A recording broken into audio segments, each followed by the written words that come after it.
We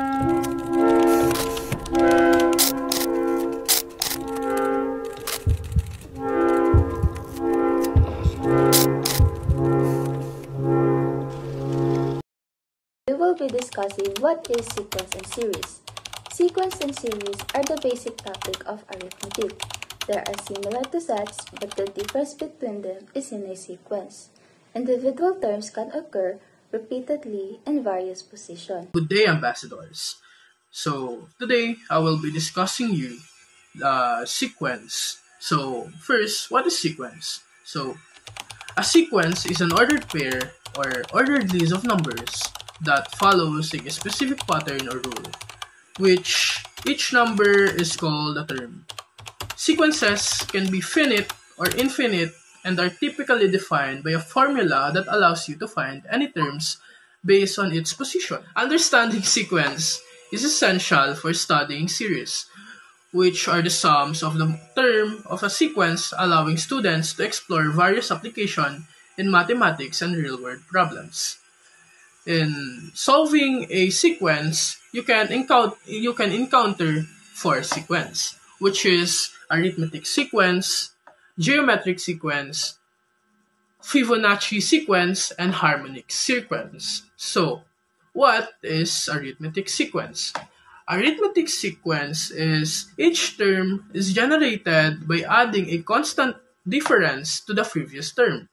Meanwhile, geometric sequence is each term is produced by multiplying the previous term by a fixed ratio. So guys, magbibigay ako ng example kung paano mag-solve gamit ang arithmetic sequence.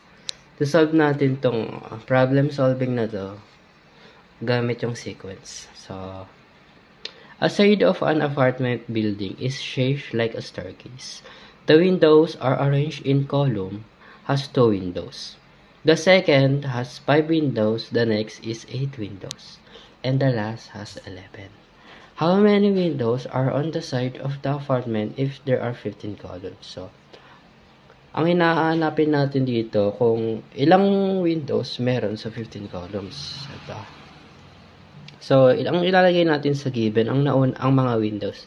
So, ano ba yung naunang windows is, ang naunang window ay 2. Tingnan natin dito yung 2. Tapos, ang next ay 5, 8, and the last one is 11. Ang hanapin natin dito ay yung 15 columns. Kung ilan nga ba yung windows na meron sa 15 columns.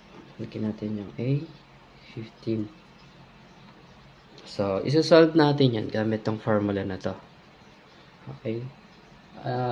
Ilalagay natin siya dito sa baba. A, yung A natin is 2.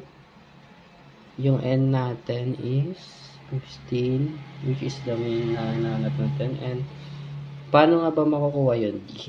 Ang D natin ay, kung ilan ba yung dinagdag dito sa mga numbers. Like, 2, 5, 8. Kung paano nakuha yan. So, nag-add lang tayo ng 3. So, kaya 3 yung ilalagay natin para makuha yung mga. So, ang A natin dito ay 15. And ang N natin ay hindi. Tama. 15 equals to 2 plus 15 minus 1 equals to 3. So, ang gagawin natin dito ay i-bring down natin yung 2 dito sa baba. Etong A na to, A15 na to, hindi na natin yung isasama kasi ito na yan mismo sa gitna. Ibababa natin yung 2 plus, okay, 2 plus, tapos, 15 minus 1, ang sagot natin ay 14. Lagyan natin ng parenthesis and ibababa natin tong 3. Okay. So, if mag-multiply natin tong dalawang to 14 times 3, ang makukuha nating sagot dyan ay 42. And ibababa natin tong 2 plus, tapos 42. 2 plus 42, ang makukuha natin ay 44. So, ang hinahanap natin kanina ay A sub 15. Okay? So, ito na yung final ito na yung final answer natin. Ang 15 columns, meron siyang 44 windows sa 15 columns. Lalagay natin yung label dito.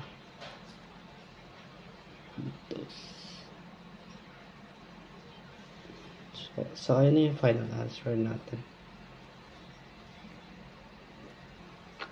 Okay, thank you. Series. It is the sum of a list of members that are generating according to pattern or rule. Now, I will give you an example of a series. 6 plus 8 plus 10 plus 12 plus 14. Now, I'll teach you how to write it in a sigma notation.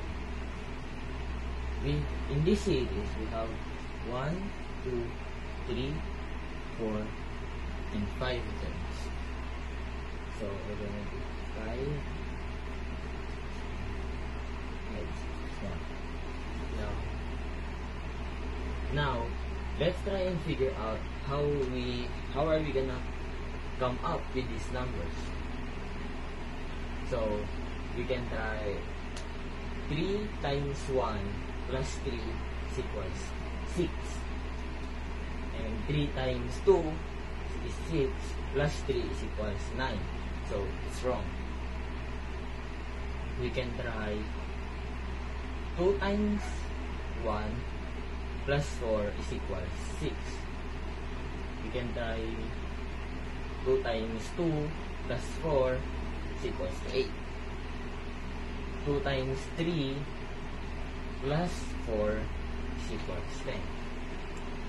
2 times 4 plus 4 is equals 12. 2 times 5 plus 4 is equals 14. So, 2i plus 4.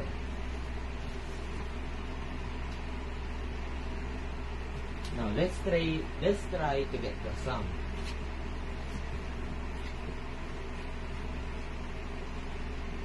2 times 1 plus 4 is equals 2 times 1 is 2 plus 4 is equals 6. Now, so 2 times 2 plus 4. 2 times 2 is equals 4 plus 4 is 8. 2 times 3 is equals 6 plus 4 is 10. 2 times 4 is 8 plus 4 is 12. 2 times 5 is 10 plus 4 is 14. Now, 6 is 6. 8, 10, 12, and 14. Now, let's add all of the numbers. 6 plus 8 plus 10 plus 12 plus 14. 6 plus 8, 14. Plus 10, 24. Plus 12, 36. Plus 14 is 50.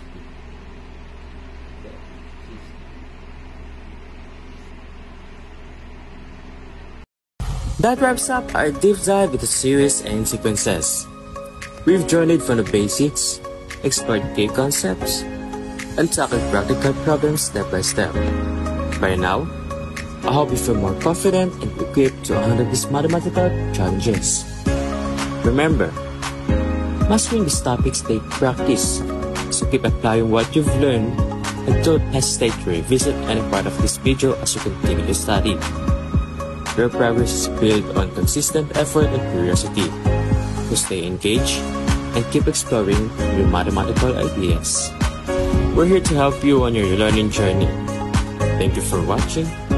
Until next time, stay motivated and keep solving.